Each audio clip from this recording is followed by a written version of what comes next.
자, 이건 어떻습니까? 짐승보다 못한 얘기라고 말했습니다. 내가 안 도와줬다고요? 바로 안철수 국민의당 대선 후보 얘기입니다.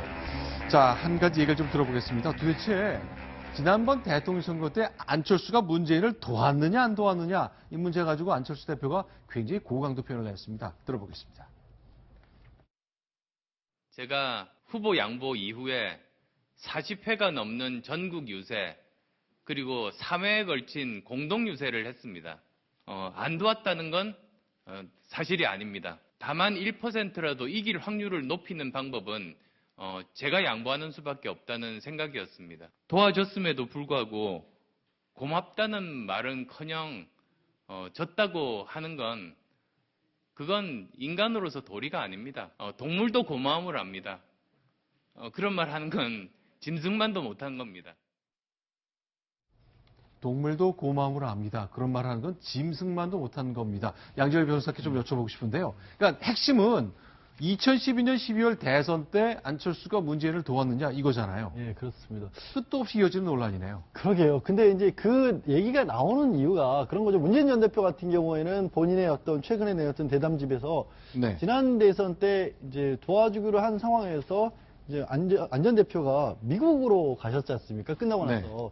그리고 이제 나와서 적극적으로 도와주는 모습보다는 조금 약해 보인다는 얘기를 주변에서도 했었고, 그래서 문재인 네. 대표는 본인은 그걸 내가 어떻게 이유를 알겠느냐라고 했는데, 그때 당시에 양쪽 캠프에서 서로가 서로의 어떤 자존심을 깎는 말들이 좀 많이 나왔던 것으로 저도 들은 얘기들이 좀 있고, 네. 또 실제로 민주당 홍영표 의원 같은 경우는 때는 써냈던 책에서 네. 이런 얘기도 했죠. 여론조사하고 나서 이 안 전 대표가 뭔가 본인에 대한 지지율 같은 것이 낮게 나오니까 네. 그래서 양보를 한 거다. 그러니까 적극적으로 도와줄 마음이 있었던 것도 아니었다. 이런 식의 얘기들을 좀 하다 보니까 서로 감정적인 것들이 좀 쌓여 있는 상황이고, 또 안 전 대표 같은 경우는 현재 이제 지지율 같은 것이 본인이 생각하는 만큼 안 나오지 않습니까? 네. 그런 것들도 아마 지금 좀 강한 발언한 배경이 된 게 아닌가 싶습니다. 그런데 제가 지금 안철수 대표가 오늘 한 얘기를 다시 한번 정리해 보겠습니다. 내가 40번 넘게 문재인 후보를 위해서 전국 유세를 했다. 3번은 문 대표랑 같이 유세를 했다.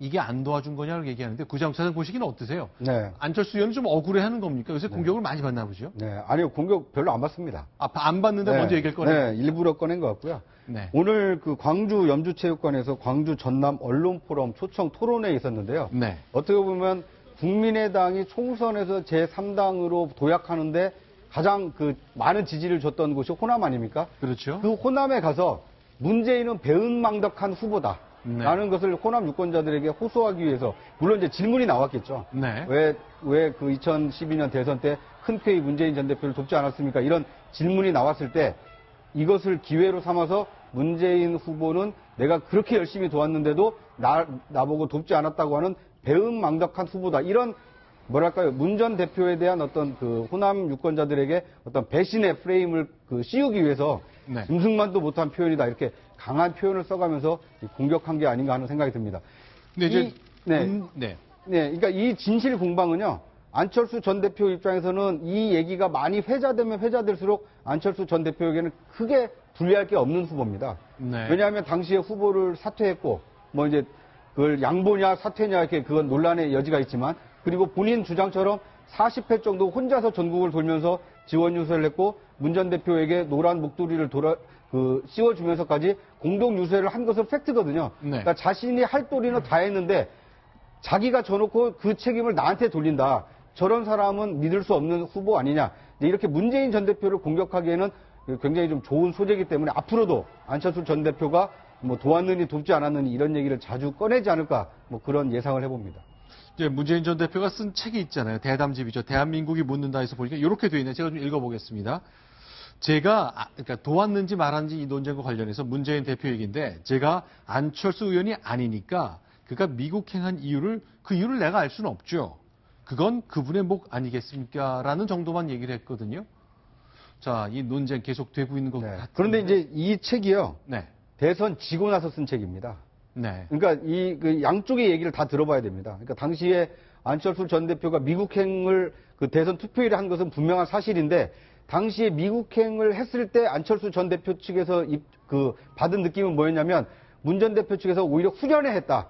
왜냐하면 집권을 하게 되면 만약에 대선에서 이기게 되면 안철수 전 대표가 도왔다라는 명분으로 뭐 장차관 몇 석을 달라고 한다든지 이런 지분을 요구할 가능성이 있었는데 오히려 출국을 했기 때문에 온전한 문재인 정권이 되겠구나라고 해서 좋아했다. 이런 얘기가 안철수 전 대표 입장이거든요. 네. 그런데 반해서 대선 지고 나서 그 문재인 전 대표 측에서는 왜 대선 날 끝까지 투표하고 나랑 함께 있지 않고 왜 출국을 했지? 그건 내가 안철수 전 대표가 아니니까 잘 모르지만 나 같았으면 그렇게 하지 않았을 텐데. 그러니까 약간 돕지 않고 도피했다라는 뉘앙스를 문 전 대표는 얘기를 하고 있지만 안철수 전 대표 입장에서는 오히려 내가 출국한다고 하니까 그 주변에 있는 참모들은 후련해하지 않았느냐. 네. 오히려 지분 요구 안 하고 깨끗이 승복하고 떠나니까 좋아한 거 아니냐. 그러니까 어떻게 보면 그러니까 자기 입장에서 상대를 보기 때문에 서로 이런 그 오해와 이런 엇갈린 주장이 계속 나오는 것 같습니다. 자, 그런데 이제 문재인 전 대표가 가까운 홍영표 의원이 책을 썼는데 비망록이라고 대선 상황을 정리했잖아요. 이제 안철수 대표가 몇 년 전에 나온 이 책 때문에 또 발끈했었던 것 중에 하나가 비겁하게 갔다. 후보를 양보한 게 아니라 질 걸 알고 도망갔을 뿐이다라는 취지의 글을 썼죠. 그때 당시에 홍 의원이 썼던 그 책을 썼던 시점은 2013년 10월입니다. 네. 대선이 끝난 지 약 한 1년 정도 지났을 그 시점인데 그때 이런 표현이 있었습니다. 차마 말하지 못한 대선 패배의 진실. 이런 부제가 사실 그 비망록의 제목이었는데 쉽게 얘기해서 안철수 지금 전 대표가 대선 후보 등록하기 전에 문재인 대표가 오차 범위 이상으로 이긴다는 여론조사 결과를 알게 된 뒤에 단일화 패배를 예상하고 캠프와 상의 없이 전격 사퇴했다라는 그런 주장을 담고 있었습니다. 그게 그 얘기죠. 양보한 게 아니라 질 걸 알고 양보하는 척을 했다. 또 이제 문재인 대표의 지원 조건으로 네. 안철수 전 대표에게 그 안철수 전 대표가 미래 대통령을 언급해 줄 것, 그러니까 소위 다음 차차기에는 내가 대통령이 될 수 있다라는 어떤 그런 사인을 달라는 그런 어떤 지원 조건을 밝혔다. 이제 이런 내용도 홍 의원 책에 담겨 있었습니다. 근데 홍 의원 정도라면은 문재인, 안철수 두 사람 사이의 내밀한 대화 내용을 알 수 있는 위치입니까? 그때 그 상당히 뭐 선거 캠프에서 문재인 캠프에서 중요한 역할을 했기 때문에 네. 단일화 과정에서 어떤 얘기가 오갔는지는 알 수는 있는데요. 그런데 단일화를 협상을 직접 한 당사자는 아니기 때문에 간접적으로 전해드렸을 내용을 책에 기술한 것이고요. 그러다 보니까 아무래도 문재인 전 대표 측에 가까운 입장을 기술했다 이렇게 볼 수 있을 것 같습니다. 자, 그럼 다음 얘기를 좀 넘어가 봤으면 좋겠는데 역시 주말부터 호남을 놓고 야권에선 최대한의 경쟁이 시작됐습니다. 일단 문재인 후보 그리고 안희정 후보가 호남을 방문한 장면 저희가 영상으로 준비해봤습니다.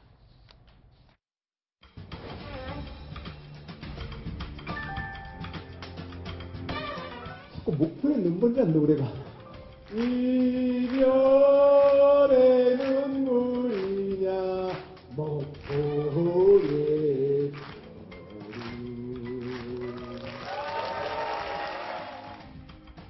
저는 더 예산을 집중적으로 주장해서 새만금의 완성을 조기에 끝내야 한다고 생각합니다.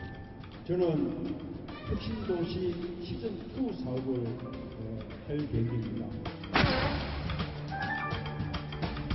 많은 정당들이 그런 것을 가지고서 뭔가 지역발전의 계기가 된다고 얘기하거들랑 사실상 그 말 안 믿기지 않습니까? 많은 공격을 받는데요. 그것은 바로 제가 1등 후보이기 때문에 받는 공격이다. 새로운 시대의 첫차 저 문제를 낼 수 있도록 여러분 많이 도와주십시오.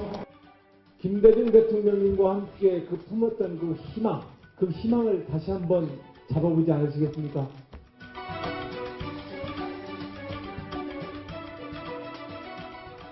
자, 염철 변호사님. 자, 두 사람 이제 호남을 놓고 움직이고 있습니다만 일단 전체적으로 안희정 충남지사가 호남에서의 지지율 상승세 눈에 띄죠. 역시 전국적으로 그런 것과 비슷한 현상이네요. 예, 일단 전국적인 지지도를 봐도 지금 계속해서 급상승을 하고 있습니다. 사실 황교안 권한대행은 이제 여권 보수 진영이니까 좀 차치하더라도 네. 지금 둘째 주 같은 경우 문재인 전 대표가 32.9%인데 네. 이 안희정 충남지사가 16.7%고요. 네. 다른 어떤 여론조사 같은 경우는 지난주에 이미 19%까지 갔다라는 여론조사도 또 있었지 않습니까? 네. 다른 조사에서는. 그러다 보니까 2위 자리는 거의 굳히는 듯한 모양새를 보이고 있습니다. 한때 10%를 넘어서면서 2위 자리를 민주당 내에서 같이 했었던 이 이재명 시장 같은 경우 7.8%포인트로 상당히 많이 떨어진 것에 비하면 눈에 띄는 현상이라고 할 수 있고요. 호남 네. 지역에서도 안희정 지사가 안철수 전 대표를 추적하는 게 굉장히 빨리 추적을 하고 있습니다. 네. 안철수 전 대표는 오히려 한풀 꺾이는 모양새를 지금 보이고 있습니다. 문재인 전 대표는 그나마 아직까지는 동반 상승하고 있는데 문제는 저게 한 20%를 넘어가게 될 경우에는 문재인 전 대표가 받고 있는 지지까지도 꺾어내는 제로섬 게임에 들어갈 수도 있다는 거죠. 자, 그런데 이제 이런 배경에는 과거 정부라도 필요한 건 가져오겠다. 이재용 부회장 다 구속해야 된다. 기각한 재판부를 이제 비판하는 다른 정치인과 다른 선택을 했고 판단을 했기 때문인 것 같은데 우리는 대체로 중도화, 우클릭이라고 표현합니다만 본인은 절대 아니라고 얘기하네요. 실제 광주에서 한 얘기라 조금 해석을 잘 해봐야 될 측면도 있겠습니다만 나는 진보다 우클릭 안 했다고 얘기한 장면 보겠습니다. 어떤 분들이 저한테 우클릭해서 조금 요새 지지율이 오르는 거 아니냐라고 얘기를 하시던데 국민 모두에게 이 민주당에게 언제든지 권력을 맡기고 나라 살림을 맡겨도 안심할 수 있다. 이 신뢰를 얻어내고 있는 민주당의 젊은 정치인 안희정입니다. 저는 진보의 가치를 준수합니다. 저희는 그렇게 해석을 했습니다만 본인은 아니다 그러네요. 구장 차장 어떻게 보세요? 네. 근데 그 방금 안희정 지사 그 얘기하는 톤이요. 약간 DJ 흉내 내는 거 같지 않습니까? 그러니까 이제 뭐 광주에 가서 특히 목포에 가서 이제 그 호남 유권자들이 이렇게 귀에 익숙한 얘기로 이제 어조로 얘기를 하고 있는데 그러니까 본인이 우클릭을 했다라는 것은 뭐 사실이 아니고 자기는 진보라고 얘기를 했는데 그런데 더 방점이 찍혀 있는 것은요. 수권 정당으로서의 신뢰를 심어주기 위해서 본인이 어떻게 하면 안정적으로 국정 운영할 것인지 네. 그것에 대한 얘기를 하고 있는 거다. 이건 좌우의 문제가 아니라 그 수권 정당과 그 관련이 있는 문제다라고 이렇게 좀 피해가고 있는데요. 그것은 안희정 지사가 펴낸 책을 보면 네. 그 진정성은 어느 정도 좀 이렇게 그 뭐 진정성 있는 대목이다라고 볼 수가 있습니다. 왜냐하면 본인이 과거 학생운동 시절에 그 어떤 뭐 이 학생운동 했던 네. 또 혁명을 꿈꿨던 시절과 정치권에 입문해서 좀 생각이 달라진 것 그리고 도지사가 돼서 지방정부를 운영하면서 어떻게 생각이 달라졌는지 이걸 좀 그 솔직하고 담담하게 펴놓은 그 기술한 게 있거든요. 네. 그런 점을 보면 지금 당장 경선이나 아니면 대선을 위해서 본인의 어떤 입장을 바꿨다기보다는 네. 안정적으로 국정 운영을 하려면 최소한 이런 정도의 신뢰와 이런 정도의 약속은 지켜야 되는 거 아니냐. 자기 소실을 얘기하고 있다. 이렇게 뭐 이해하는 것이 맞지 않나 싶습니다. 사실 안희정 지사 같은 경우에 지지율이 어디서 나오는지 한번 살펴볼 필요가 있습니다. 네. 과거 2015년 7월에 유승민 전 새누리당 원내대표가 대통령 배신의 정치 때문에 사퇴했을 당시에 네. 그때 지지율의 상당수가 진보층에서 나온 지지율이었습니다. 15%까지 올라갔던 적이 있죠. 지금 안희정 지사의 지지율도 상당 부분 그런 측면이 없지 않아 있습니다. 네. 제가 그래서 저 여론조사 수치만 본 게 아니라 네. 실제로 진보층, 보수층 또는 그 더불어민주당 지지층, 새누리당 지지층 이 사람들이 누구를 뽑았는지 유심히 살펴봤는데 네. 새누리당과 바른정당, 그 소위 얘기하는 범여권의 지지층들은 네. 문재인 전 대표보다는 안희정 지사를 택한 비율이 압도적으로 높았습니다. 아, 그러니까 나는 좋아하는 정당은 바른정당 또는 새누리당이지만 내가 지지하는 후보는 안희정 또는 문재인이다. 이런 분이 있긴 있을 거 아닙니까? 그렇다 보니까 최근에 제가 만나봤던 야당 인사들은 하나같이 다 이렇게 합니다. 문재인 전 대표를 안희정 지사가 경선에서 이길 가능성은 없다. 이렇게 네. 굉장히 단호하게 얘기하시는 분들이 많습니다. 네. 안철수 전 대표 같은 경우도 오늘자 저희 동아일보 인터뷰에서 네. 문재인 대표가 경선에서 안희정 지사를 반드시 이길 수 있을 것이다. 본인이 과거 그 당에 있어봤지 않느냐. 네. 이런 표현까지 써가면서 안희정 지사의 경선 승리 가능성을 굉장히 낮게 평가했습니다. 네. 근데 사실 보수 진영에서는 반대입니다. 네. 문재인 대표가 후보가 됐을 경우에는 사실 지지층을 문재인 대표가 중도 또는 보수층으로 확장시킬 수 있는 여력이 굉장히 부족합니다. 네. 근데 반대로 안희정 지사가 후보가 됐을 경우에는 진보층, 소위 얘기하는 과거 집토끼, 이 사람들의 지지뿐만 아니라 산토끼까지 다 잡을 수 있는 그런 후보이기 때문에 오히려 안희정 지사를 더 경계하고 있는 게 지금 보수 지지층들의 마음입니다. 자, 그럼 이제 일단 더불어민주당 내부에서는 이제 확고한 지지층 그리고 그 세력을 갖고 있는 것이 문재인 전 대표잖아요. 아무래도 당 내에서는 안희정 지사는 새로 떠오르는 주자이기 때문에 기득권이랄까 기성 질서에 도움을 좀 덜 받는 것 같은데 심지어는 노무현 전 대통령이 사위도를 글 썼는데 안희정 전 지사를 좀 비판적으로 말하는 느낌이 좀 나긴 나네요. 네, 안희정 네. 현 지사고요. 네. 네. 안희정 지사. 예, 예, 그렇습니다. 그러니까 이제 그 곽상원 그 노무현 전 대통령 사위가 오늘 그 SNS에 올린 글을 보면 네. 장례 때 어떤 이는 인터뷰를 하더라. 네. 또 어떤 이는 세상과 권력을 원망했다. 안 지사를 그중 한 사람으로 기억한다라고 애둘러서 좀 비판을 했는데요. 그리고 이제 노 전 대통령이 수사를 받고 언론에 표적이 되었을 때 그 안희정 지사가 뭘 했는지 기억을 못하겠다. 나와 달리 많은 분들은 안 지사의 장례 때 태도로 호감을 갖고 계시다라고 뭐 글을 올렸습니다. 이게 어떤 의미입니까? 저도 읽어봤는데 굉장히 복잡하더라고요. 그러니까 한마디로 말하면 뭡니까? 네, 그러니까 장례 때 유가족들은 애도를 하느라고 다른 데 신경 쓸 겨를이 없는데 누군가는 언론 인터뷰를 하면서 자기 이름을 알리는데 좀 앞장서더라. 네. 그리고 장례를 그 치를 때 노 전 대통령의 그 운구할 때 맨 앞자리에 안희정 지사가 운구를 같이 했었거든요. 네. 그러면서 이제 언론의 스포트라이트를 받았는데 그러니까 이제 그런 모습에 대해서 어떻게 보면 유가족으로서 자기는 애도를 하고 있는데 누군가는 어떤 이제 정치적인 어떤 그 뭐랄까요 그 효과를 위해서 좀 그런 거 아니냐 약간 생각이 좀 다르다 뭐 이런 입장을 자신의 과거 경험을 통해서 표현을 하고 있는 것 같습니다. 그렇죠. 지금 보니까 운구하는데 맨 앞에 섰거든요. 노무현 대통령을 만들었던 한 사람으로서 저 위치에 쓴 것, 뭐 당시 상황으로 마땅한 게 어떻습니까? 그런데 이제 저 당시에는 운구했을 때는 사실 크게 주목을 못 받았고요. 네. 실제 당시에 주목을 받았던 것은 유시민 전 장관이었습니다. 맨 앞쪽에 이병환 전 대통령 비서실장이 있고 네. 안희정 충남지사가 맨 앞이네요. 그렇습니다. 그 뒤에는 이제 백원우 전 의원이 있고 중간쯤에 이제 유시민 의원이 있었는데요. 네. 그러니까 유시민 전 장관이 당시에 어떻게 보면 상당히 높은 이 인지도를 바탕으로 해서 그 다음 해에 노 대통령 서거 이후에 경기지사까지 출마를 하지 않았습니까? 네. 그러니까 노 전 대통령의 유가족들은 애도를 하느라 뭐 다른 것을 신경 쓸 겨를이 없었는데 정치인들은 전 대통령의 이 죽음을 계기 삼아서 이름을 알리고 또 정치적인 어떤 이익을 취했던 거 아니냐. 이렇게 이제 유가족의 한 사람으로서 조금 애둘러서 좀 비판하고 있다 이렇게 볼 수 있을 것 같습니다. 그러니까 그럼 노무현 전 대통령의 사위 곽 변호사는 문재인 후보 쪽이 좀 마음이 가 있는 것처럼 보이네요. 그런데 썼다가 지웠다면서요. 아무래도 이제 큰 논란이 되다 보니까 이게 논란의 중심에 설수록 오히려 유가족의 어떤 이제 뭐 애도하고 좀 다른 방향으로 정치적 해석이 가능하다 보니까 글을 지은 것 같고요. 저 글 자체만으로도 네. 안지사가 언급이 돼서 조금 유가족하고 안지사하고는 좀 생각이 다르다라는 걸 보여주는 것만으로도 네. 어떻게 보면 안지사에게는 조금 정치적 부담이 될 수 있고요. 상대적으로 저기에 언급되지 않은 문재인 전 대표는 유가족과 함께하는 사람 이런 인식을 줄 수 있기 때문에 네. 정치적 효과만 놓고 보면 이 사위의 행동으로 문 전 대표는 약간의 득점을 했고 안지사는 약간 실점을 했다 이렇게 볼 수 있을 것 같습니다. 자, 일단 이 대통령 선거, 특히 이제 노무현 대통령과의 관계 이런 것도 이제 선거 때 영향을 미치는 것이기 때문에 사위가 이런 글을 올렸다면 내부에서 가족 내부에서 도대체 어떤 내용 대화가 오갔길래 이랬을까? 그러나 어쨌건 글을 썼다가 내렸다는 점 때문에 좀 가족 내에서도 좀 부담이 되고 있다는 사인이기도 하겠네요.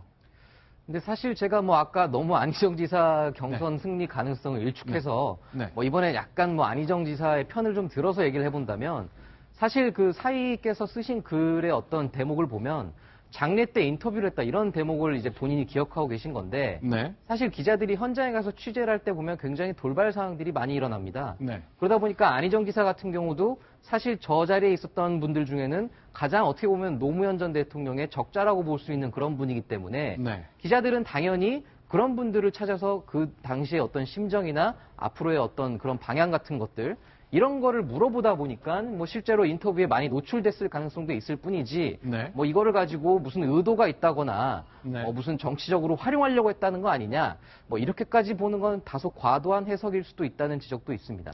알겠습니다.